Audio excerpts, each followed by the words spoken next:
ఇచ్చారు. వాళ్ళ మీద చర్య తీసుకోవాలని రేపు కేంద్ర మంత్రి గారికి, మన అమిత్ షా గారికి, హోంమంత్రి గారికి రేపు ఇంకో లేఖ కూడా రేపు రాస్తున్నాం. అది కూడా మీకు రిలీజ్ చేస్తాను.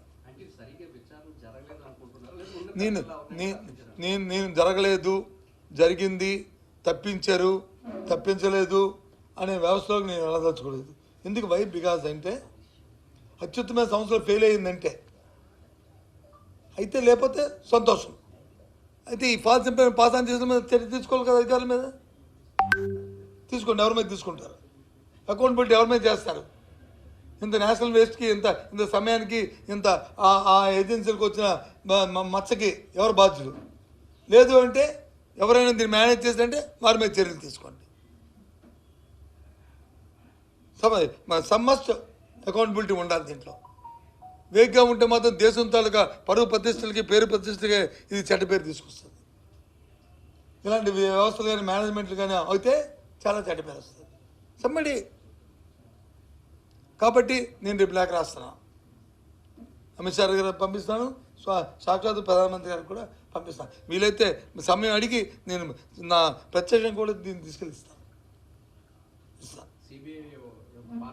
నాట్ ఓన్లీ సిబిఐ, ఇది గరుడ ఆపరేషన్ గరుడ తాలూకా ప్రక్రియలో భాగంగా ఇంటర్పోల్ ఇన్వాల్వ్ అయ్యి వాళ్ళు ట్రాక్ చేసుకొస్తూ సిబిఐని ఇన్వాల్వ్ చేసి 3 ఏజెన్సీలు దీంట్లో ఉండి కస్టమ్స్తో కలిపి ఇవాళ ఏమీ లేదు తుస్సుమనిపించేస్తే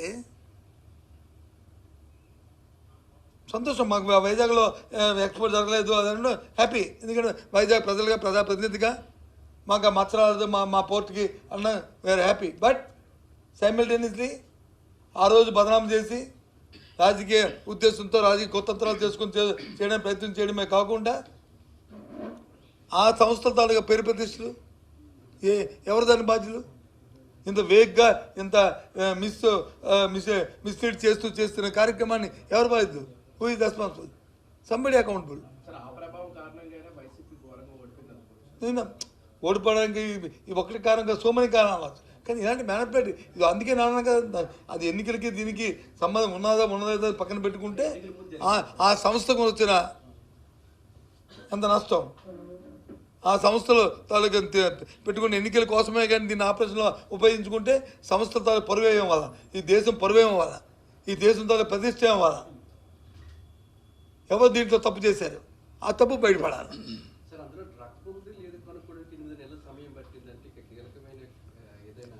బాబు నేను ఇందాక చెప్తాను, నేను ఇన్వెస్టిగేషన్ ఆఫీసర్ని కాదు. నేను రాజకీయాల కంటే నాకు ముఖ్యం వ్యవస్థ ముఖ్యం. నాకు రాజకీయాల కంటే వ్యవస్థ ముఖ్యం. వ్యవస్థలో ఎక్కడ ఎలాంటి మిస్లీడ్ అయ్యి ఎలాంటి కోణాలు జరగకూడదు. వ్యవస్థ బాగుపడాలి. ఎవరున్నా సరే వారు క్షమించడానికి కాదు. సంబడి దీంట్లో బాధ్యుల్ని చేయాలి. చేయకపోతే మాత్రం వ్యవస్థ నష్టపోయినట్లు, ఇది మేనేజ్మెంట్ జరిగినట్టు. చేయకపోతే ఎందుకంటే దేశంలో ఎప్పుడు కూడా ఎలాంటి సంఘటన జరగలే. సాక్షాత్తు ఆపాదించారు. బ్రెజిల్ ప్రధానమంత్రితోనే పాపం అమ్మాయి ఇక్కడ సాయిరెడ్డి గారికి వచ్చి వారితో లింకులో ఉన్నాయని చెప్పారు. సరే, అవి ఇప్పుడు తేటతలం అయిపోయింది. అవి పక్కపడండి. ఇవన్నీ రాజకీయాల్లో ఒకరు బోధలుకోవడం. కానీ వ్యవస్థలకు రాజకీయాల్లో రాకూడదు కదా. వ్యవస్థలకి ఒక బాధ్యత ఉండాలి కదా. ఇంటర్పోల్కి కానీ, లేకపోతే ఆపరేషన్ గరుడకి కానీ, లేకపోతే సిబిఐకి కానీ ఏం చేస్తున్నాయి ఇవి. కాబట్టి నేను ప్రధానమంత్రి గారికి, హోంమంత్రి గారికి ప్రత్యక్షంగా నేను అపాయింట్మెంట్ అడుగుతాను. ఒక నాకు దొరకకపోతే నేను ఆ లేఖల్ని వాళ్ళ ఆఫీస్లో ఇచ్చి దీని మీద జరపని అడుగుతాను. దాని మీద ఎవరు అకౌంట్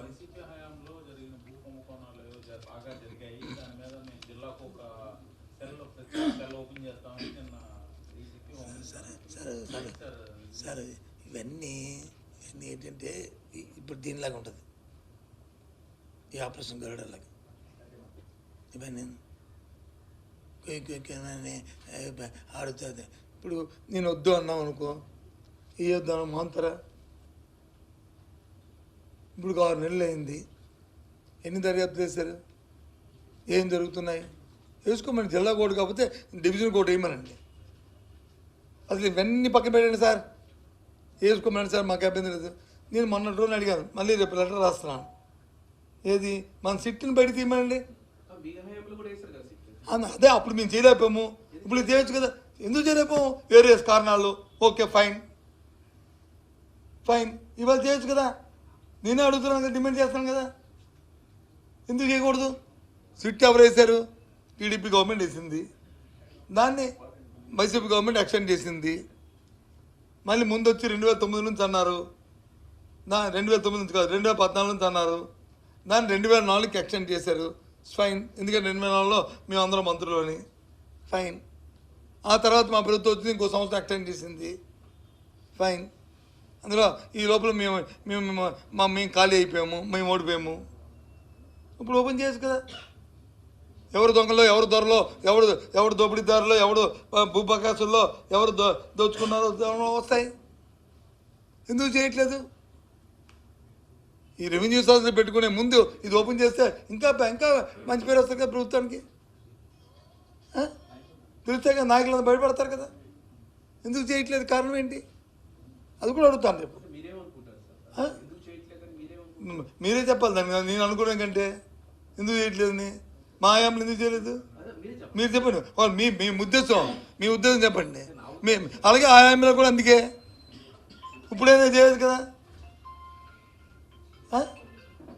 వ్యవస్థల్ని ప్రజాప్రతినిధులు మేనేజ్ చేయడం అనేది తప్పు. నేను ఇందాక చెప్పాను, వ్యవస్థలు పటిష్టంగా ఉంటే ఆటోమేటిక్గా అన్నీ బాగా పటిష్టంగా ఉంటాయి.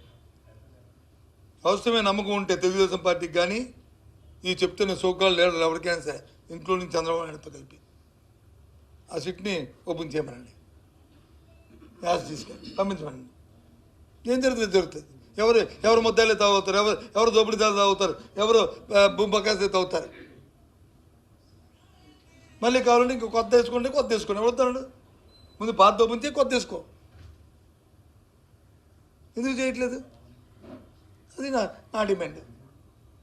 మరి మేమున్నాం కదా, 2004 నుంచి ఈ ప్రాంతంలో ఉన్నానే కదా. నేను 15 సంవత్సరాల మంత్రిని కదా. హైయెస్ట్ కాలం 2004 నుంచి 2029 అంటే 15 సంవత్సరాలు నేనే మంత్రి అందులో. ఏం తప్పే ఉంది ఏంటి?